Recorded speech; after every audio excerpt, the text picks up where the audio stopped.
Écoutez, je pense que bien sûr, un 1er mai massif et historique, un 1er mai où on a une mobilisation encore avec des millions de manifestants, ça sera la démonstration flagrante que ce combat est toujours d'actualité, en sachant qu'il y a des perspectives.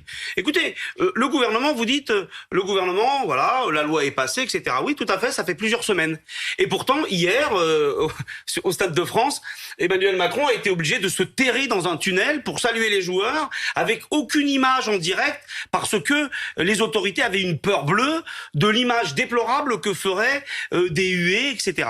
Donc, on a des ministres qui, je crois, modifient leur agenda parce qu'ils ont peur de se faire accueillir avec des casseroles. Alors, et en même temps, Benjamin Amar, lorsqu'il était dans la tribune présidentielle, si ceux qui se trouvaient à l'intérieur du Stade de France voulaient le siffler, voulaient le huer, ils pouvaient le faire en toute liberté. Mais non, mais attendez, mais c'est vrai. J'entends et j'adore, je l'ai entendu toute la journée, cette remarque, et franchement, ça me fait marrer. Pourquoi ? Je vous le dis pourquoi.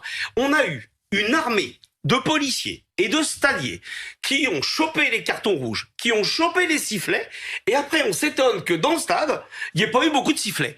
Écoutez, c'est quand même croustillant. Non mais il aurait pu être hué. Mais écoutez, non mais attendez, alors je rappelle qu'on a eu dans le stade, ça c'est avéré, les images d'Emmanuel Macron n'ont pas été diffusées en direct. C'est vrai. Eh ben oui, donc on fait tout pour essayer de camoufler, de capitonner les choses, et après on s'étonne, on dit bah finalement ça va pas si mal, mais c'est une blague, c'est une plaisanterie. Partout où il se pointe, il est accueilli par des comités d'accueil monstrueux, il y a des préfets qui font des arrêtés, qui se font débouter par la justice, on nous explique que les casseroles, les sifflets, les cartons rouges, c'est soi-disant un danger pour la démocratie.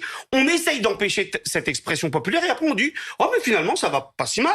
Mais écoutez, si c'était le cas, on n'aurait pas un gouvernement, un président qui se terre partout. Si vous aviez été au Stade de France hier et si on vous avait pris votre carton rouge et votre sifflet et que vous étiez dans les tribunes et que vous aviez Emmanuel Macron en face de vous, bah vous auriez pu faire « Ouh !»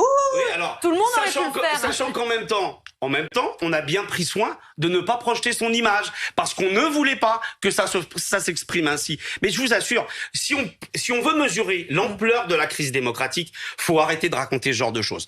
Ce mouvement, il a été protéiforme. Il s'est en permanence réinventé. Demain, on a un jalon très important qui n'a rien à voir avec un chant du cygne et on a des perspectives. Alors, puisque vous parlez Donc, on n'a pas fini d'en parler. Loin s'en faut. Je sais que ça fait pas bien plaisir au gouvernement, mais à nous, ça nous fait plaisir de le dire.